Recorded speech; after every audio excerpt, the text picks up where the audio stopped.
Man, the day before the little leprechaun drops March and March Madness and St. Patty's Day and a few other things right after Cinco de Mayo. It's your boy, the one and only Coach Tony, and we're back in the house tonight. Man, this time has been flying. Season number 5, episode number 1, and we're still celebrating women in sports and all the accolades they do. And we got a coach tonight that's on the women's sides of the house. So I'm looking forward to this. It's your boy back in the house, the one and only Coach Tony. And this is obviously the Pull Up Podcast Show. We appreciate each and every one of you guys. But let's get a couple of housekeeping notes. I need to make sure you do one, like the show. So make sure you like the show. We've been doing a great job. One of the fastest growing young sports shows in the country. Make sure you send it to your family, your friends. Make sure they like the show. Share the show. And then more importantly, put your questions in the tagline for our guests so that he understands that you're being interactive tonight. But before we bring him out, Val, you know what to do. Drop it.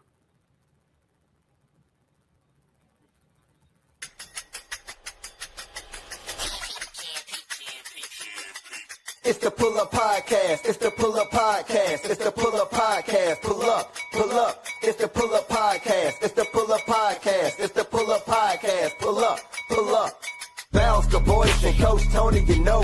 It's the Pull Up Podcast. So, I said bounce the boys and Coach Tony, you know.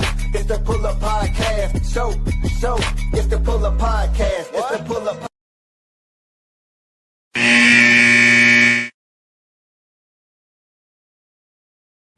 Man, back in the house with your main man, the one and only Coach Tony. This is the Pull Up Podcast Show, bringing to you season number 5, episode number 1.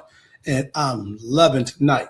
This cat that's on the show tonight is near and dear to me because the seat he sits in right now, I sat in that same seat that I was developing him, and the seat he turned out to be just an excellent young man and working on his craft. I already knew it. Had to open those doors for him.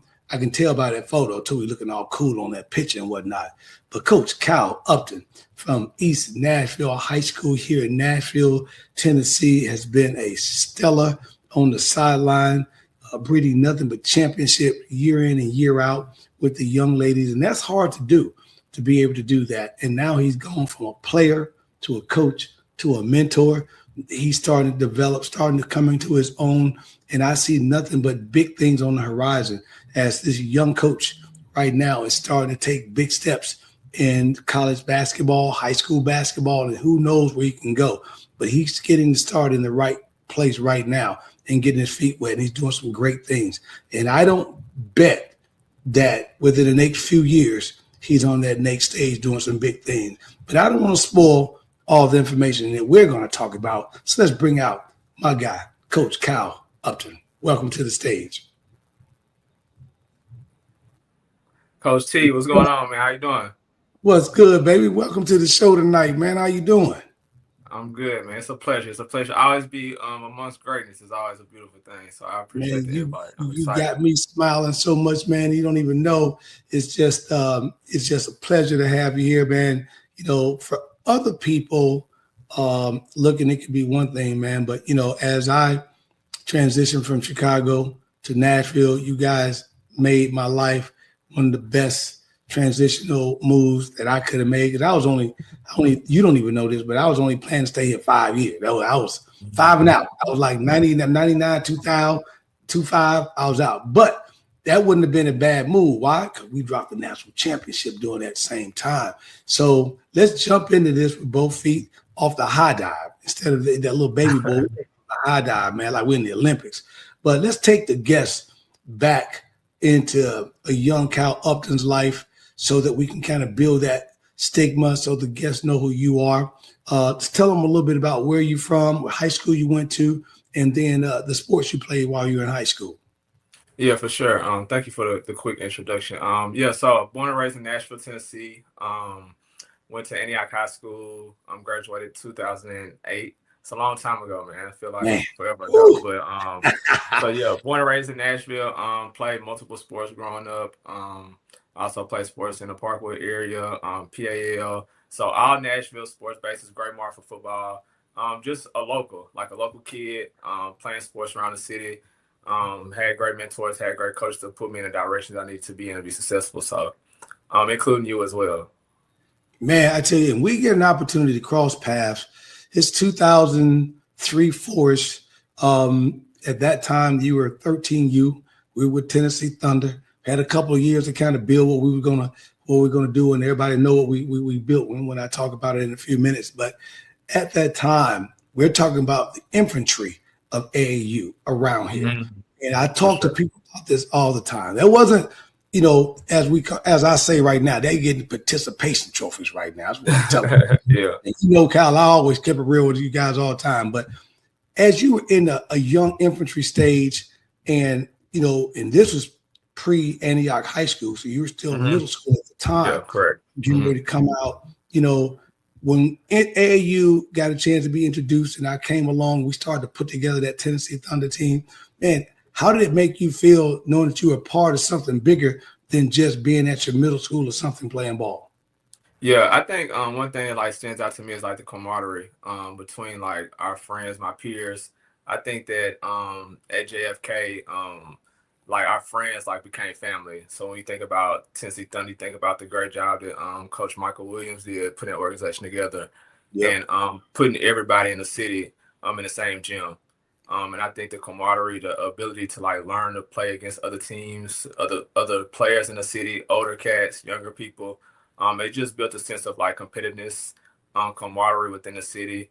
And it was a blessing. I look back at those times and I tell kids now, it's AAU is the best time of your life. High school is the best time of your life. So cherish those moments while you have them. And just remember that everything that you do is going to leave an impact. And I think that with you, Coach Tony, the Tennessee Thunder organization, I think that they set a lot of people up for success.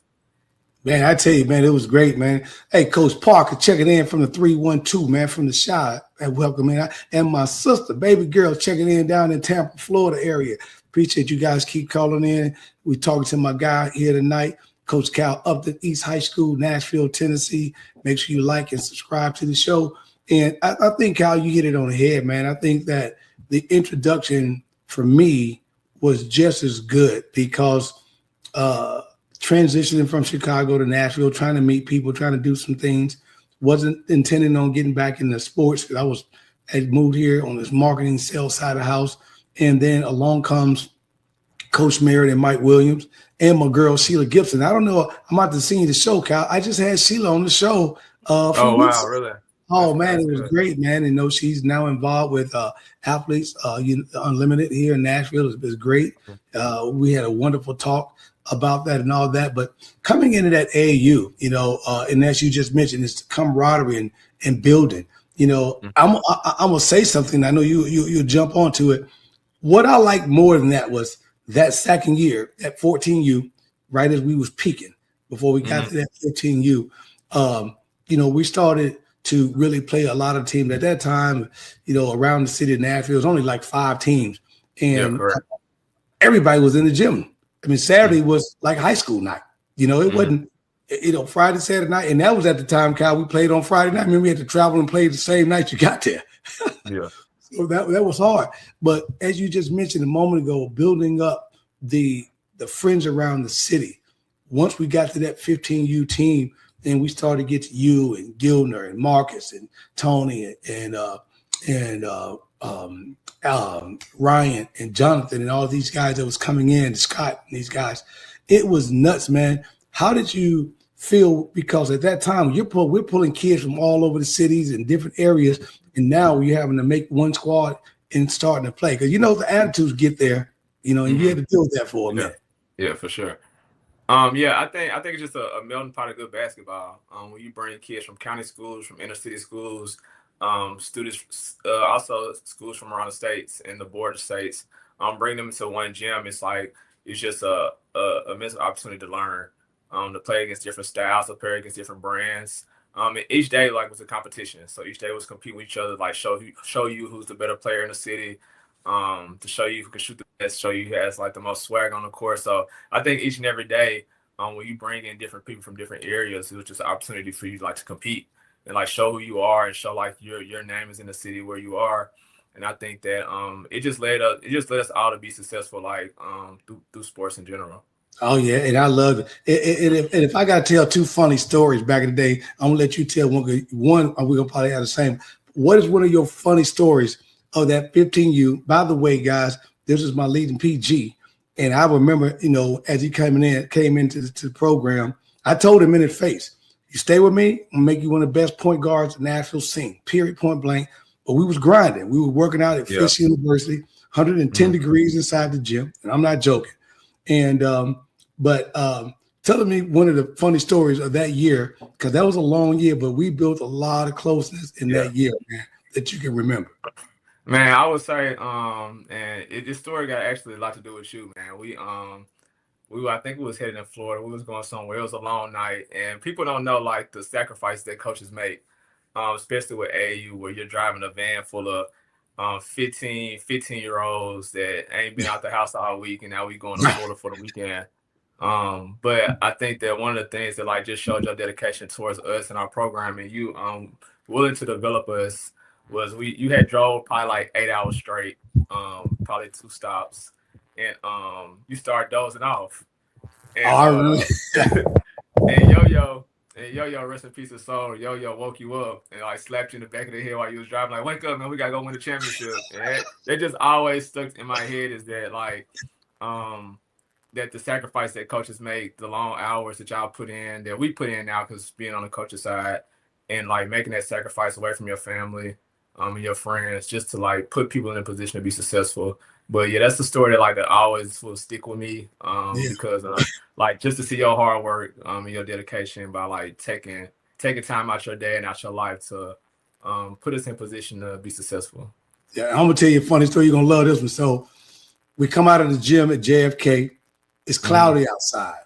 We on the front of the magazine, Nashville Sports Magazine. Yeah, for sure. I remember that. Thunder is coming. That's what I was trying to go find. We get down to Arkansas, and they tell us how dangerous. Because this is at the time that Banging in Little Rock was on at that time. And we end up at an underpass in North Little Rock, and these cats that was out there just out of nowhere wanted to play y'all in a pickup game. And I'm like, man, we got a game tonight. We're not about to do this. Like, no, coach, we need some work. Let it go. Yeah, and we did them in, and they followed us to the gym, and Miss Mary Fisher was there, Derek's Fisher's mother, and they were like, "Man, y'all about to play Mean Street from Chicago and such, blah, blah, blah." And I never get that first game. I zoned us up. We get to the hotel, y'all snapped on it. "Man, if you're going to let us play like this, coach, we can go back to Nashville, because this ain't what we did." And we reeled off 3 straight 21-point victories, the only 4th seed, went down in history, on the walls, AAU in Orlando, man. And that just made one of my best feelings about the team, and more importantly, how you guys had bought in together and was willing to say, "Hey, coach, we already won. And if you can't get on this page, man, hey, we don't even want to play." I love that. Yeah, for sure. And I think too, like even what you say there, I think that also like me being a coach as well, it's like asking players like how y'all feel in a moment, like what y'all want to do, what defense y'all want to play. Do y'all want to stay man? Do y'all want to go zone? And I think like having that coaching style where you trust your players because they're on the court, it's just a sign of like your character and how much you trust the players that you have under you. So I don't remember that story, but I'm almost sure it's 100% true. Yeah. That sounds like something that we'll say to you. So yeah. Oh, it was crazy, man. And as you develop your style, what kind of style did you say that you would have right now as a coach? How did you kind of put it together? Playing style? In terms of your coaching, well, yeah, let's go to your playing style. We'll get to your coaching in a minute. But in terms of your playing style, because at that time we was grinding. Remember, we was on Sundays, our 15U was meeting up with our 16U playing in championships. Remember that? Yeah, for sure. I think one of the things that kind of helped me develop my game was like the simplicity of it. And that was during a time when it was like AAU and it was N1. N1 that everybody was doing behind the back, dribbling out their head, spinning on the ground. Right. And I think that one of the things that like I did and you helped me develop is like just keeping the game simple. Getting to your spots, knowing what's yours, like making the right basketball play. Just doing like small things and like being efficient in the things that you do. I think it's always a good thing. So I don't think I like mastered being great at one thing. Like I did develop being good at a lot of things, which kind of like made me, of course, to play college basketball at the next level, and it also helped me as a coach as well. Oh yeah, you guys still remain the only team right now that's got that pitch up in Antioch gym. That's sure. ridiculous, man. If people don't know that. Hey, we're gonna come back on the other side and pay a few bills right now. We're talking to my main man, Coach Cal, up to East High School, Nashville, Tennessee. Val, let's pay a couple of bills. We'll be right back on the Pull Up Podcast Show.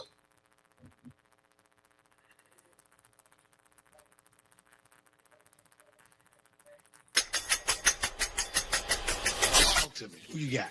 I mean, just look at the lineup on the Millennials. You got Steph Curry, best three-point shooter in of all time. Matter of fact, we got Kevin Durant, KD, Slim Reaper, one of the best players. We got Harden, Joker, and of course LeBron James, the GOAT of basketball himself.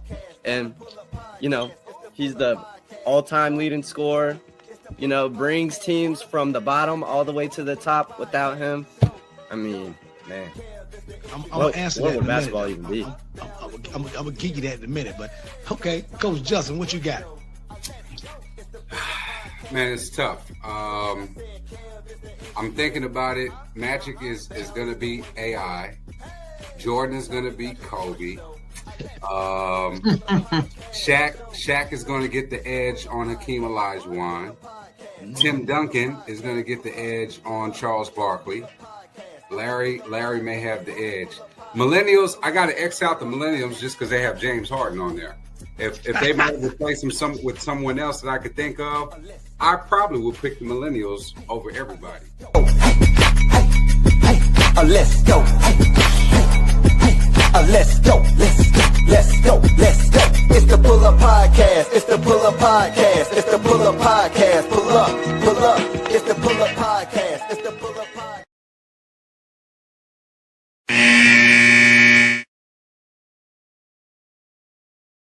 Man, welcome back to the Pull Up Podcast Show with your boy, the one and only Coach Tony, and my guy, Coach Cal Upton, East High School, Nashville, Tennessee. Let's get into, now, as you mentioned, you go on from Antioch, have a great opportunity to go play at Walter State Community College out in Knoxville area, and then you come back, finish up at Cumberland. When did you know or feel that you really wanted to turn being a player into a coach? Oh, that's a great question. I would just say like falling in love with the game. I think that like when you do something for so long, when you do it from 9 years old until 22 years old every day consistently, it's like that's who you are. And like staying attached to the game, I think that one thing that like really like confirmed it, I think we was playing a college game, and Coach Penny, as you know, who's at Memphis Grizzlies right now, was our assistant coach. And we was in a game and they was on making adjustments. I had got in foul trouble and I was on the bench and they was making adjustments. And I told him, I was like, man, we should do this. He was like, you know what, KU? He's like, you're right. And then of course he implemented it. And then that's like let me know. And he was like, you should be a coach one day. So I always think about Coach Penny in those moments, just his guidance as well. And like being a mentor for me and put me in a position, like having trust like in his players, of course. So that's like one of the leading things that like made me think about coaching, and then just being around the game, seeing that how it can change people's lives, how it can help you mentally, emotionally, spiritually, just get you through things. It's like what led me to like want to leave my impact and be a leader and lead other people in the same direction that I was led in. Yeah, that was great. You hit it on the dot because I remember on the sideline, I always ask you guys what you and Carlos out there running the P and Mark was going crazy. I was like, man, what y'all want to do? Where we at? And y'all like, no, Coach Tony, let's hit them. I mean, I remember at one point when we were killing people with that press hard, they would come up, man, y'all got to pull that press off. Y'all can't keep playing games. Y'all killing kids, making them at least making a game of it. But I look at it as your philosophy that you talk a little bit about yourself. You talk about having energy, effort, and attitude.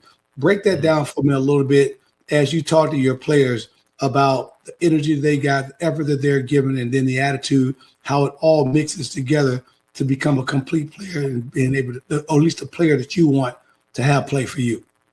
Yeah, I think those three words are the philosophy that like we live by. And I think that energy, effort, and attitude are things that like you can control. Um, and I think that when you can control the controllables, you become a better person and a better player. So you can control your energy, how you show up. If you're being a good teammate, are you engaged? You control your effort. That's just by playing hard, doing the little things, boxing out, diving on the ground for loose balls, communicating. That's a part of effort. And then also your attitude. Are you confident? Are you going and playing with a chip on your shoulder? Are you setting a tone? How do you respond to bad calls? How's your body language? So all those things are like things that we can control. We know that it's a team, but it's also so many individual characteristics that you have to be a great basketball player and a great teammate. And I think that like when we hang our hats on each and every day, like did we have good energy? Did we bring good effort, and how are our attitudes during adversity? I think that's the staple of like what I want to build, and not only in basketball, those are also life lessons. You can't go into work with bad energy. You can't go into work and not give good effort. You can't go into work with attitude. Right. So it extends like from just more than just the four lines that we play on and into the real world. So I want our girls to like carry that throughout their life. Yeah, that's good. My guy Gary from back. I mean, he got a lot of shot time, man. And he's checking in tonight. What's up? What's up, G Money? Hey, you guys got any questions for Coach Cal? Make sure you put them in the tagline so Val can put them up. You said something kind of interesting, because being a varsity coach in that is so funny for me, being AAU, then 20-something years on the sideline in college. Now I come back to high school, and one of my best gifts was seeing your granddad and your mom, auntie, and all that, and man, and have an opportunity to have you over at my school and play. Now, you ain't have to do me like that, but it was good. But what was so good about that game, my girls were so scared. I'd never forget that. We went to play East. Man, you're going to play East, they ranked. I don't care. We ain't never cared who we play, Mm-hmm. And it don't matter. But I remember talking to you, say, hey, man, so that I don't devastate these girls as I'm trying to develop and change this program and idea of how they need to play and approach a game. So, man, when you guys need to handle, just make it a good game. And it was a good game. Mm-hmm. It was. And it learned. And I think after that, we went on like a 2 or 3 game winning streak, because our girls felt, oh man, this is it's not that bad, and they started to focus. And that team has gone on. And one of my girls, Didi Amaguchi, the tall African young lady that was on that team, is now at Stanford, Kyle. And they created a club team, JUCO club team, JV, and she went from high school probably not ever looking to now playing on that team. How does that make you feel when you see some of your current players go on? Because, man, to see you guys, and, shout out to our boy Kevin Giltner down in Wilford, took the walk down to Virginia Tech, doing some big things and whatnot. And, that's great. But how does that make you feel when you see some of your players that really listen to what you're trying to teach them, go on and do some good things? Yeah, I think that's one of our goals. I tell people all the time is that if you want to, if you come to East or wherever I may be, is that I want you to go to the next level. I think that's the ultimate goal. And I tell people all the time, is we win Coaches of the Year, we win district championships, region championships, but none of those things really matter if we're not putting kids in a position to be successful. Right. And the goal for us is not to win games, just to win in life. So when I think about, are you getting a free scholarship? Are you going to school? Are you presenting energy, effort, and attitude and everything that you do? Those are the intrinsic goals and values that I lean on, and that's what makes coaching worthwhile. It's not about wins and losses or championships. It's about who are you creating, who are you molding to go out to the real world and be a representation of you for the kids that were under your umbrella. Oh yeah, I mean, you can't speak it better than I was teaching you guys, man, because that was our philosophy as we got started. We didn't give a damn who we played, where we played, whether in the backyard or an alley. We always ready to play. But the great thing about that was we didn't worry about the dubs, because we know that we just played hard. They were going to come, and whatnot. And then the same thing with the girls. This year's team that you got, the last few years, you guys have made some state runs, that you've had. And this year's team come right back. You got a point guard that's just, I think, is phenomenal. And the thing about it is so hard about, when I try to talk to people about the varsity side of the houses, you got to develop a good JV to have a good varsity. Unless you get For sure. a couple good kids that can kind of surpass that. What has been, when you have kids coming in the East, you're trying to put together a year after year after year after year. So you got to maintain that stability and maintain the where you're trying to get to. What kind of kids are you looking for to make sure that you don't slip and have a down year? Everyone has a down year, but making sure that you don't really have a bad year that you can go right back up. Yeah, I think one thing that like we look at is like character. Like, are you high quality character kids? And if you're a good kid, that means you got good work ethics. That means that you are respectful. That means you're coachable. Of course, it's always good to get good talent, but when you have talent that aren't good kids or have bad attitudes or have selfish mindsets, then it can be detrimental to a whole entire program. So I think one of the things that we try to teach in our program is like being a good person, being coachable, being a good student, being a good athlete. And how are you in the hallways? How are you in public? Because I see you for an hour and a half a day with practice. How are you in those other 23 hours? What type of person are you? How do you show up each and every day? And I think that character lives longer than anything else. How people remember you, how you show up, are you on time? Just small things that we really like zone in on, and those things carry over to the court. Just paying attention to details, taking pride in little things that we do, whether that's in film, whether that's in study hall, whether that's in practice. Just like sweeping the corners. I always tell the girls, like, it's easy to sweep the room. It's easy to sweep the room, but like, are you sweeping the corners of each room? Are you getting the dust in between each room? So like doing those little things, and it always has impacts. I tell our girls that the smallest things have the biggest impacts. And when you have that mindset, it's just who you become, not only in basketball, but like in life in general. Oh, yeah. And then I shout out to my girl, Kim, assistant coach. Man, you still got her on the bench with you over there? No, she transitions on somewhere else, but we still in contact. She still comes and still supports us, still in good and communicates with the girls. So that's definitely family for sure. That's good. Yeah, that's family, man. I tell don't get too big. I tell all the time, don't get too big. Let's talk a little bit about a couple of your players, man, the twins and Trinity and Talia, kind of put them on the map. How were they instrumental into the team this year? Yeah, I think what you named, what you put on earlier is that, like, how do we develop kids? And I think a lot of that is just being transparent from the jump. Trinity and Talia were both freshmen that came into our program, had a ton of potential, but actually really didn't play until the end of their sophomore year, junior year. And I think that just trusting us as a coaching staff and us trusting their abilities and not rushing the process. And you can see the developmental throughout the years of how far along they came, how dominant they were, just because like we worked every day. And they were always super talented. That has nothing to do with our coaching staff and what we did to get them where they are now. But I think that just trusting the program and also having great parents. Their parents trusted us. Their parents believed in our vision and what we did and what we poured into our kids each day. So I think that trust, of course, and then ability to do the work led them to where they are today, where they were pretty much like two of the most dominant players on the court each and every night because of like their effort and their energy and also their attitude. Yeah. Now, what about your point guard? You got a dominating little point guard. She's sophomore, I think, right? So we have a freshman post player, and then we had Kennedy Thornton, who's a senior. She's going to Kentucky State. Okay. And she primarily led the ball. She was our primary ball handler. She could score all three levels. Really talented, has a very, very high ceiling and upside. But she was great for us the past 3 years, actually. Oh, yeah, man. I mean, you guys keep coming back and forth, and then you move around the district a little bit and all that. That was a tough loss coming down the section with Pearl this year, man. I thought you guys going to eke it out, and then York Institute got by you. But the one important thing you and I talked about last week, it doesn't come down to development, doesn't come down to the energy, doesn't come down to the attitude. It comes down sometimes to the little bitty things, like you say, and that's focus. And when you're at the free throw line, that's what it comes down to, focus. And those games that could have put you in the state this year came down to simply focusing at the free throw. When those girls missed those and that last game was over, what was the conversation like that you had with them in the locker room to keep them upbeat? Yeah, I think it's just focusing on what we did wrong. I always want to be transparent and honest and like name what it is and the reasons that we lost.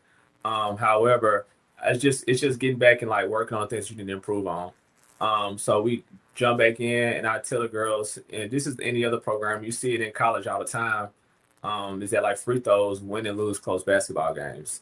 If you had the ability to make free throws late or throughout the game, then the chances that you win close games are very high.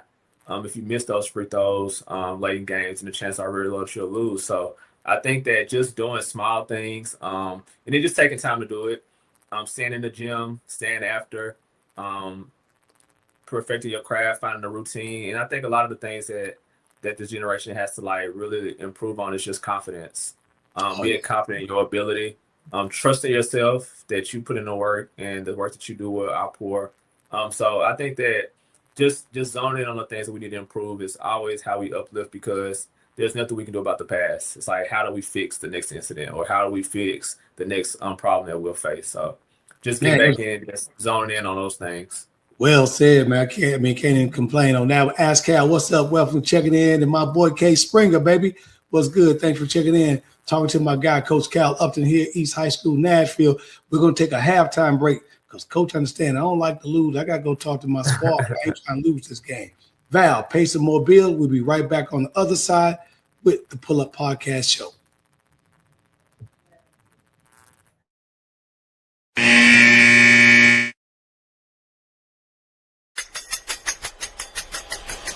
Hey, I'm Coach Tony, and this is the Pull Up Podcast Show. For every Monday, we break down the game quarter by quarter and give you information as well as break down the culture. Join us on the Pull Up Podcast Show. Pull up, pull up. It's the Pull Up Podcast. It's the Pull Up Podcast. It's the Pull Up Podcast. Pull up, pull up. Bounce the boys and Coach Tony, you know. It's the Pull Up Podcast show. I said bounce the boys and Coach Tony, you know. It's the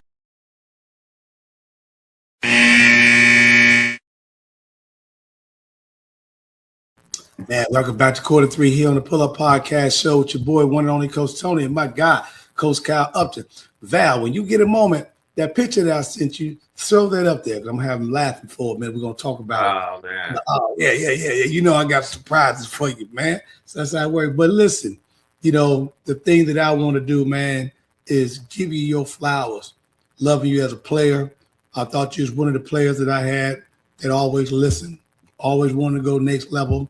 You know, at that time, I was in real good shape. We used to practice against you guys all the time, and you would pick up little bitty nuggets. And just like you did as a player and went on to do great things and whatnot, you know, now you end up being TWSA's 2A Coach of the Year, man. How did that make you feel?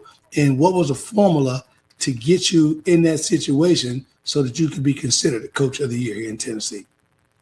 Yeah, I just think consistency. Like just keep the same routine. We're very strategic on like how we run things, how we run practices. It's something that we do each and every practice is that we do 4 8-minute sessions to implement how a game looks. So we plan a whole game in 32 minutes without even knowing that we're playing a game. So just having those structures and those routines. And I think the thing that like this generation needs is like structure. They need consistency. Yes. They need routines. And then once you do that consistently, day by day, you'll have good results. And again, there's nothing that I do. I think it's all the kids, the girls that come out and play hard and put themselves on the line each and every day and work hard. I think that those awards and those accolades aren't because of me. It's because of our coaches. It's because of our staff. That do the hard work every day. And I think that it's pretty much the kids.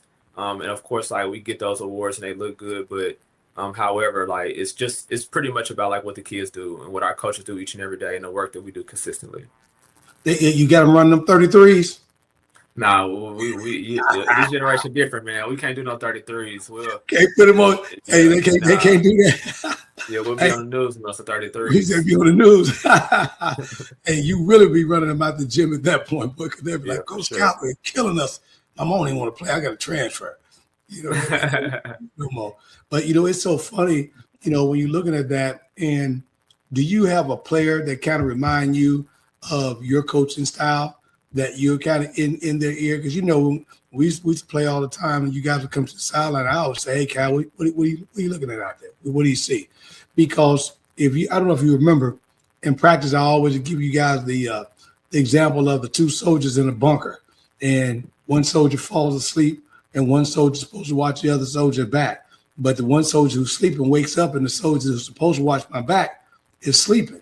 So if that happened a few days in a row, I might well shoot you, because when the enemy comes up and you're sleeping and I'm sleeping, we're going to be dead anyway. So do you see some of your players that you can spit your philosophy in and say, hey, listen, this is how we're going, and you need to make sure that the underclassmen and other kids see what needs to be done, how we do things around here, and you're able to put those responsibilities in somebody's hand and you can trust them? Yeah, I think we have in the past years we had great leadership.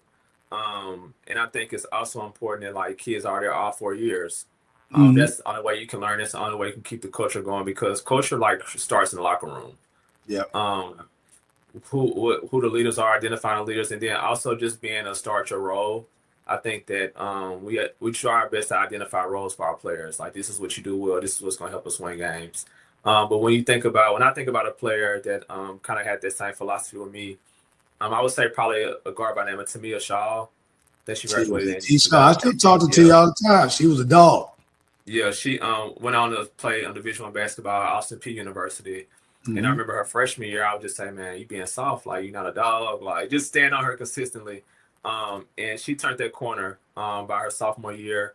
And one thing that I really remember is that we were up, I think, probably like 25, 30 points in the fourth quarter.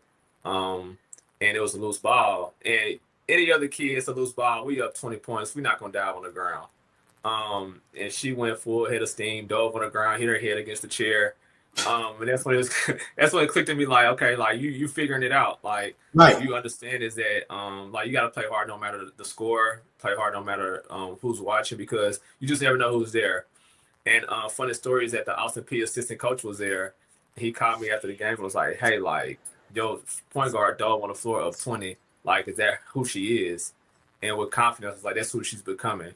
And come to find out, a couple years later, they offer her a full ride scholarship to play at Austin Peay University. So yeah, that was amazing. Yeah, I love to.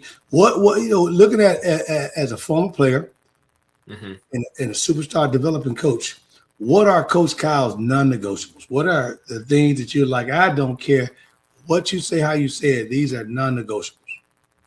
Yeah, I would say it's a lot. A lot of it's a lot.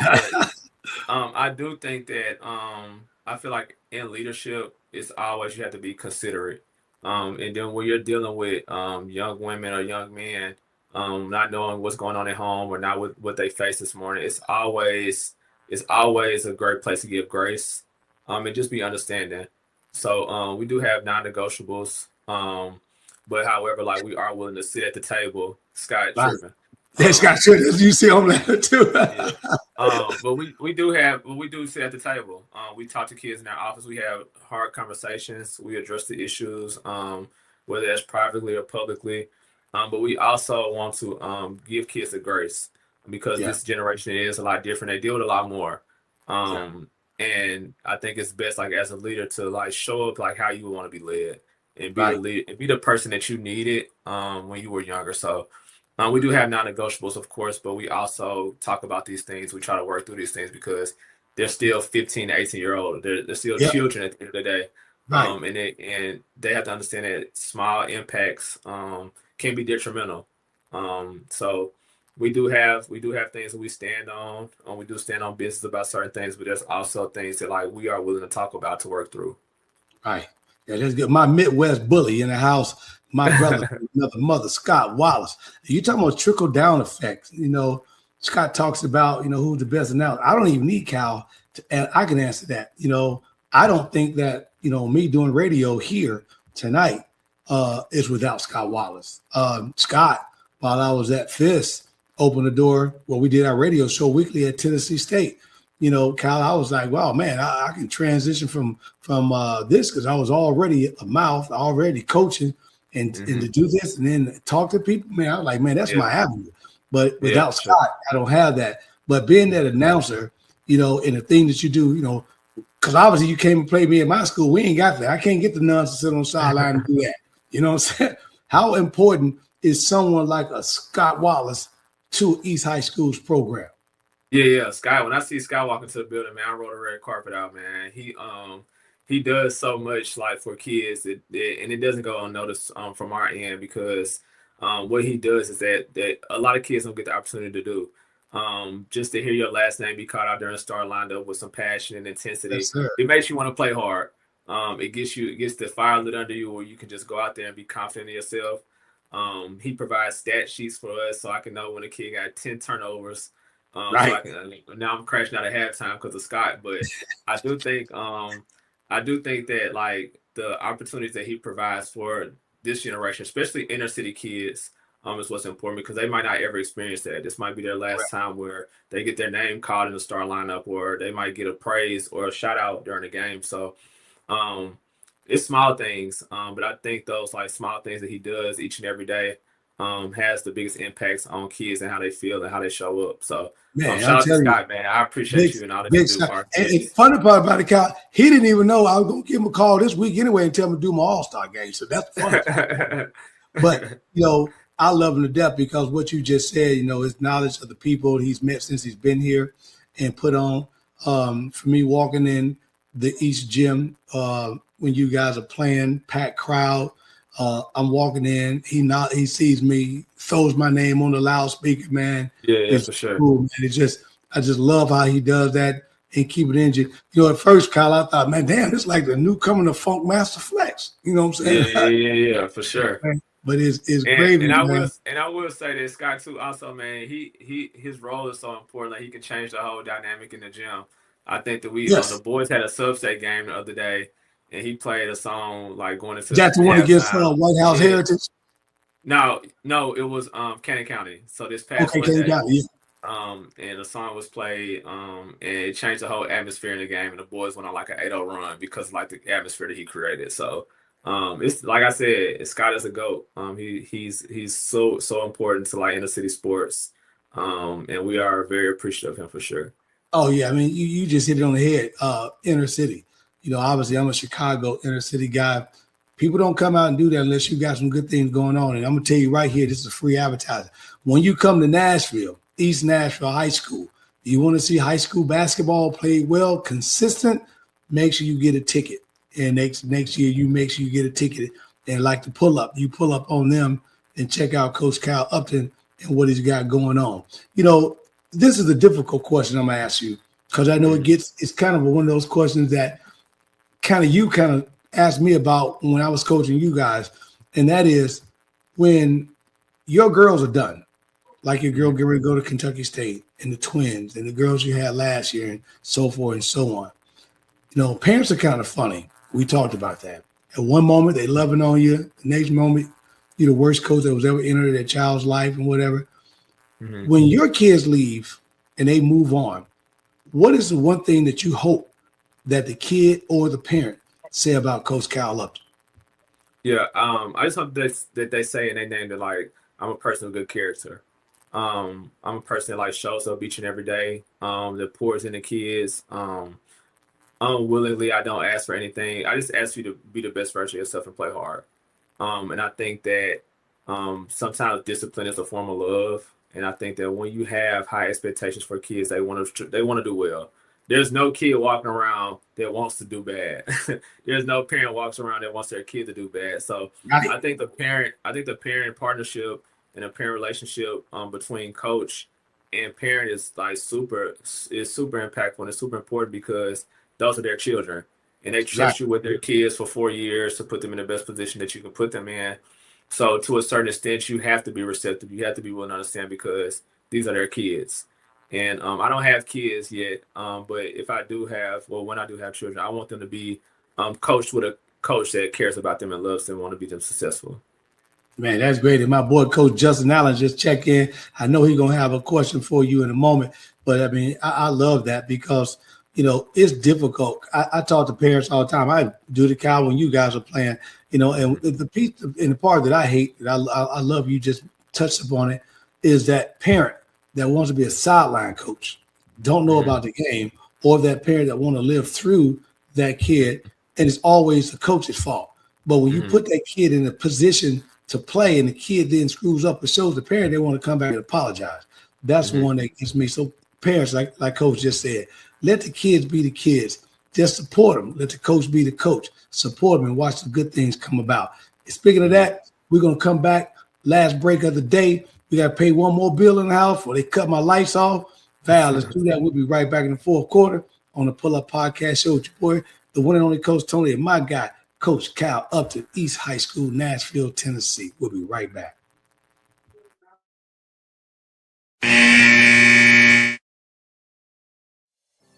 I've always thought about how my mom has supported me in any creative endeavor. How beautiful was it for your mom to be the superhero in your life and show up in your creative ventures with this book? People ask her to sign the book more than they ask me to sign the book. Sometimes I step to the side, I take their picture.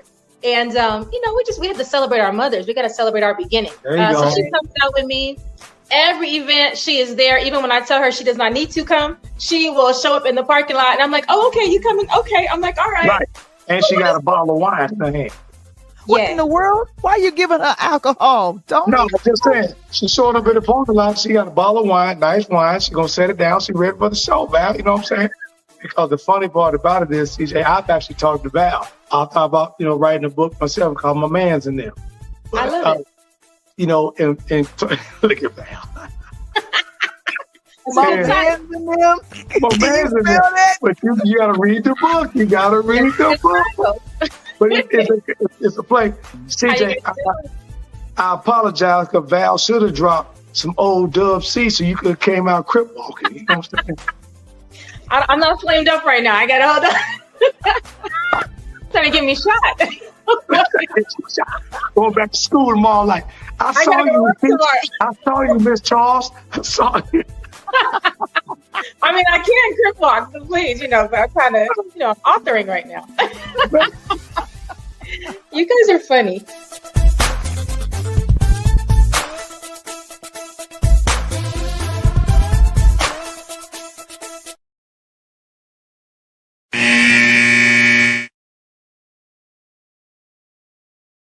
Man, it's fourth quarter time, baby. We got to win this game. Back in the house, it's Tony, the Pull Up Podcast Show with my boy, Coach Cal Upton, East High School, Nashville, Tennessee. Scott put a question and made a comment, which is a perfect segue on the turn. He said, Coach Cal cares about his players. They play hard for him, and it's great to be around.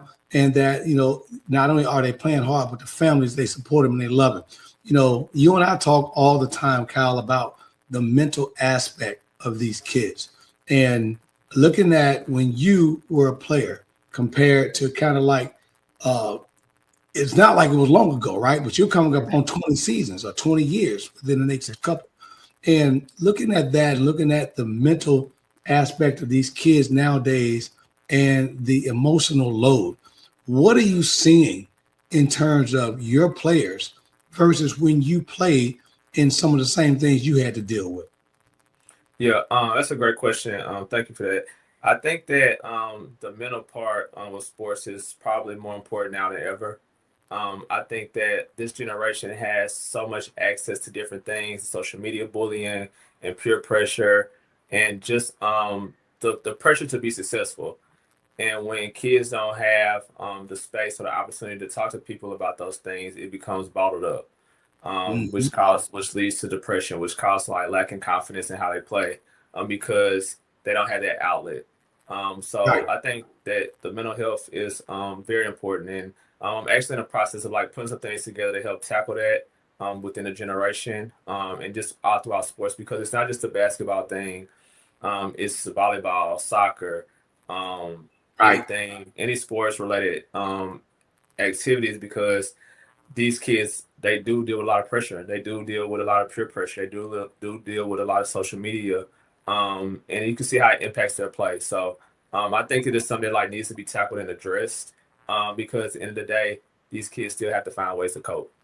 Yeah. And Coach Justin adds on to it. He says, when you're looking at the mental illness or the mental side and the workload they've got balancing sports, school, and everything else, kind of like what Scott mentioned earlier, some of these guys got parents that, that becomes a whole nother subject within itself. He said, what's the one positive and negative thing that you've seen, because these kids are social media kids. So whatever they see the WNBA girl or the NBA player do, they want to do it. And then on top of that, he asked, what can TSSA in a whole, that new transfer rule that last year you had to kind of be in the district and be accepted. Now the new rule coming up this fall, hey, now I'm like college. I get one free transfer. It doesn't make a difference where I go. How's all that play in a picture of you continue to have a successful program at East? Yeah, I think thank you, Justin, for asking that question. That's a great question. I think that one of the negative things that we see now is just the peer pressure to be successful. A girl can get crossed over and it can go viral. And now millions of people see it, and you was just playing hard on defense. You was trying to make a play on defense, but you slipped and fell, and now you're all over the internet because you wanted to play hard. And how that impacts their mind, how that impacts how they show up to the next practice, the next play. I think that that's one of the social media downfalls. But also, social media is also a gift and a curse, because that girl that crossed that girl and made a shot, now she has exposure. So I think it's just your viewpoint and how you look at it. Social media is a gift and a curse, and it can damage kids, and it can help them as well. So I just think it's finding the positives in that moment, seeing how you can use social media to build your character, build your platform, to put you in a position to be successful. And then when things on social media aren't going your way, learning how to turn it off, learning how to disconnect, learning how to stay grounded in who you are and the person that you want to become, instead of that instant gratification you see on your phones. I totally agree. And you missed it about 10 years or so, 15 at the most. You could have got that NIL, man. We could have been out of here. Oh, yeah. We could have had some money. But, man, looking at that, you and I talk a little bit about the change in the game, the mental aspects and what's going on. And people complain about, what they see with LeBron and he's doing his thing in the women. Looking at the Europeans. Now, the Euros haven't affected women basketball as much as it has done with the men's basketball, but NIL has kind of affected both sides. You and I see right now that even in the pros, the WNBA's probably, if you put everybody in, I had this conversation today, if you had all the women in the WNBA collectively, you may not even make up one NBA salary in the hundreds of millions of dollars. What do you think for women's sports? Because we've seen the big change thanks to Don Staley and what's happening at South Carolina for a few years, and love it to death. And women's basketball is on the rise. Women's soccer is on the rise. Now flag football is there. What do you think that the general public or business people in general need to do to make sure that this is not just a falsity? If this is something that if you get behind, we can make sure we support the women sports and make sure they're going to be successful in the future to come. Yeah, I think you named it. I think that just support, and I think that with women's sports, it gets overshadowed because the athletic ability. They're not dunking, they're not shooting fadeaway 3-pointers from the half court line. But what they are doing is being extremely detailed. They are listening to game plans. They are putting in systems and counter systems to help them be successful. So just as how athletic the men's side is, the mental side of women's sports is just not better because of their lack of athletic ability. So I think that the details for all women's sports should be appreciated a lot more. And then people just gotta get behind it and understand that a good team is a good team, a good player is a good player, no matter who they are, what they can do or what they can do. And if you're a fan of sports, you should be a fan of all sports, just not men's sports. Yeah. It makes me sick sometimes, Cal, when I hear Steph Curry, LeBron, Iguodala, all these guys got to take as NBA guys got to take $1 million, which is good, but throw in a pot to help the women out. And your question goes into Mia. Mia says that, hey, coach, when you're looking at the skills, do you believe most of these skills are overlooked in terms of girls basketball? Because you mentioned, that's why I love watching girls basketball, and why I chose to flip over from men to women was because of what you said, not being able to dunk. Yeah, unless you get a Candace Parker or at least a Leslie type player, Brittany Griner type player.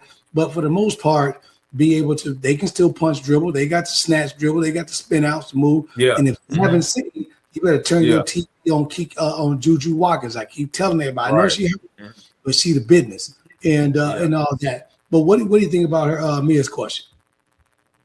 Yeah, I think that most of the time girls do go overlooked just because of their athletic ability. But like you just named, is that they can do just as much, if not more, than the boys, because they can rely on their athletic ability genetically, of course. However, but they are just as skilled, even if not more skilled than boys, because some of the things that they do in transition, finishing around the rim, you have to be more skilled to make those shots where you can't rely on that athletic ability. So I do think that some skills are definitely overlooked.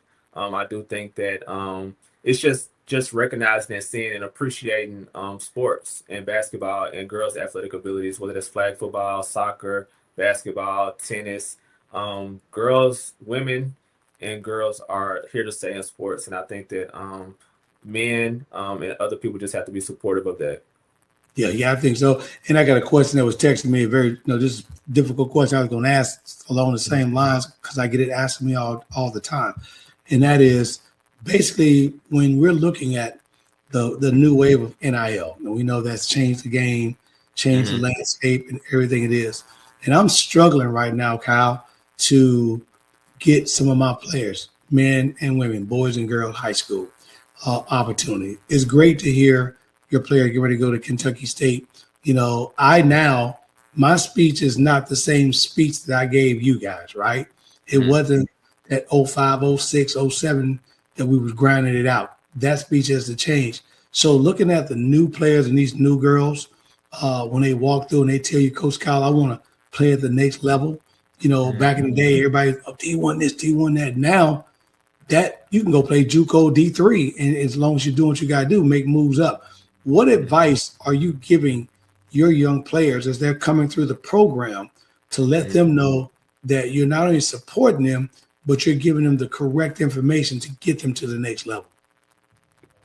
Yeah, thank you for asking that question. I think that in our program, I think that we've had, 20, 26, 27 kids that played in the college level since the early 2000s. So, and that's at every level. That's Division I, that's JUCO, that's NAIA, that's Division II. And I think that just tradition. I think traditions and histories repeat themselves. I think that when you're consistent in the program, and it doesn't just start with me, it starts with Coach Donaldson, the people that were always there before her, is that like once you have certain standards, once you have certain expectations, it becomes like kind of mandatory. Like, I want you to go to school. I'm at East because I want to play at the next level. I'm here because I want to be developed in a form where I can earn a free scholarship. So I think that the landscape now has changed tremendously, especially in the college aspect, is where if you don't have it, then you don't get it, pretty much. And I think that's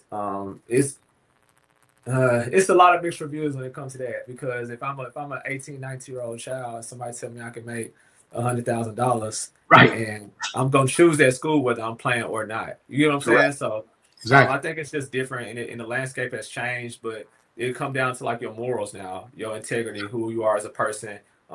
Is money more important than you than who you become?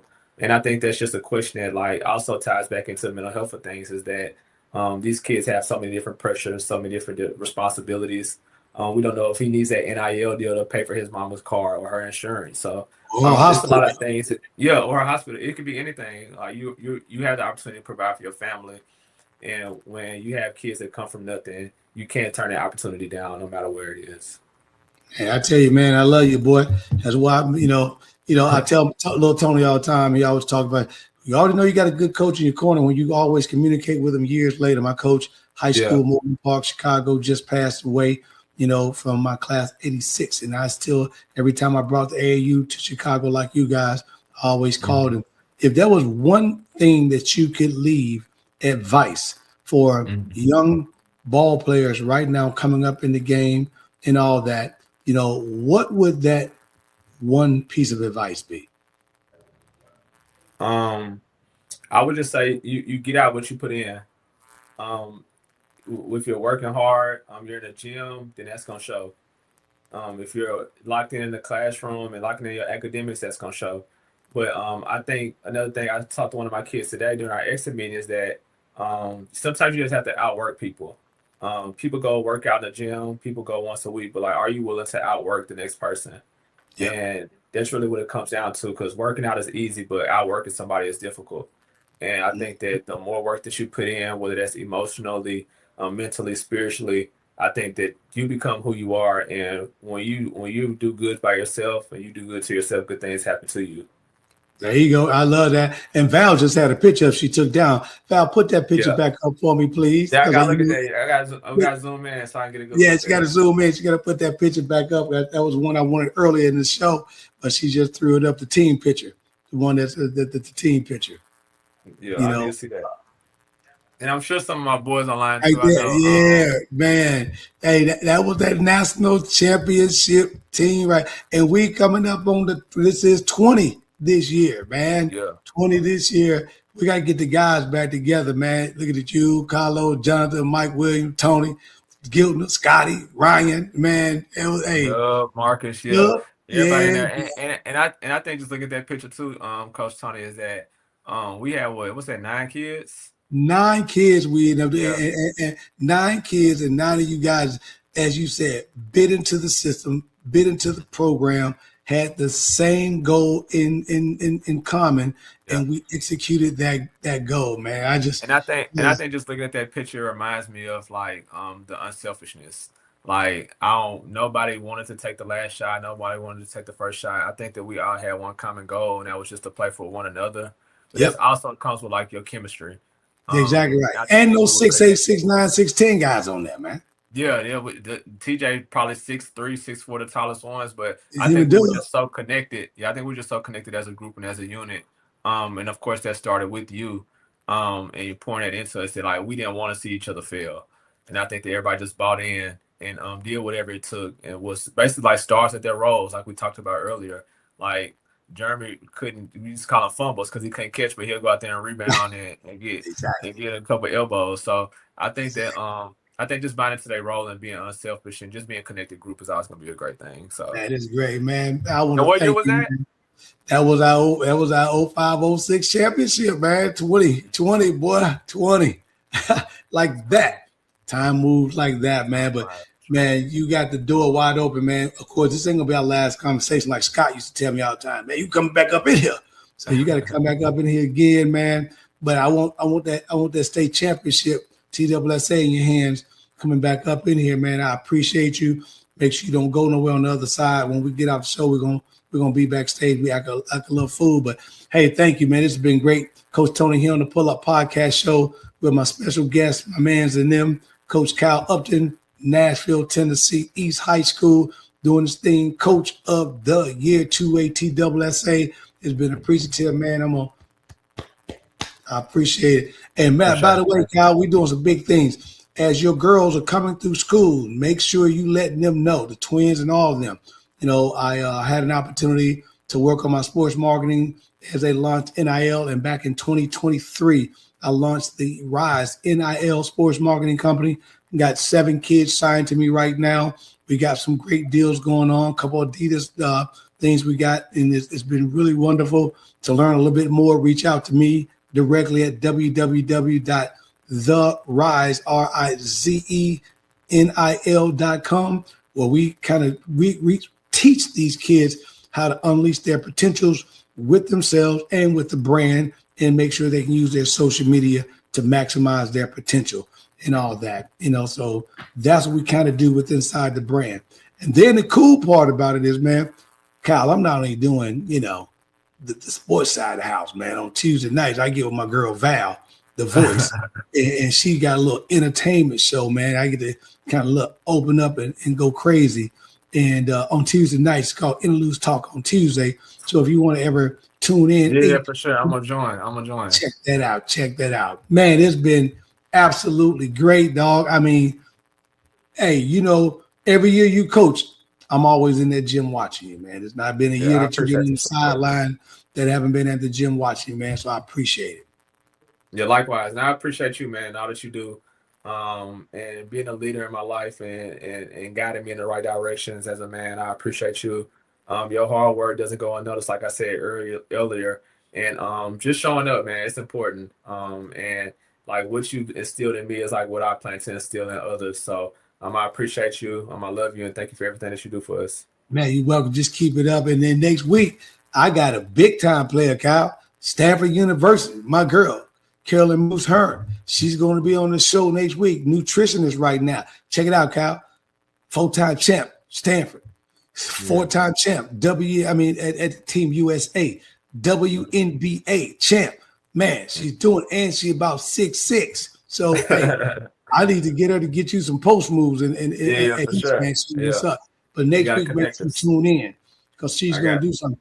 And by the way, for all that are listening right now, and Kyle, please let some of your players know, I'm going to be starting a new segment within once a month or once or twice a month. It's called Diamond in the Rough. So if you know an athlete, a young athlete in high school that no one's talking about, who needs to have some notoriety and needs to have some exposure, send them in to me or DM me at IG. I'm on the ground now, Kyle. At okay, yeah, I like it. So get at me at the Pull Up Podcast Show on the ground. Send me some information. Help me grow that.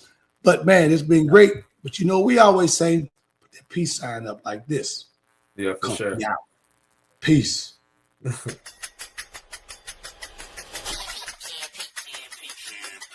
It's the Pull Up Podcast. It's the Pull Up Podcast. It's the Pull Up Podcast. Pull up, pull up. It's the Pull Up Podcast. It's the Pull Up Podcast. It's the Pull Up Podcast. Pull up, pull up. Bounce the voice and Coach Tony, you know, it's the Pull Up Podcast. So, I said bounce the voice and Coach Tony, you know, it's the Pull Up Podcast. So, it's the Pull Up Podcast. It's the Pull Up Podcast. It's the Pull Up Podcast. So, it's the Pull Up Podcast. It's the Pull Up Podcast. It's the Pull Up Podcast. So, Kev is the engineer.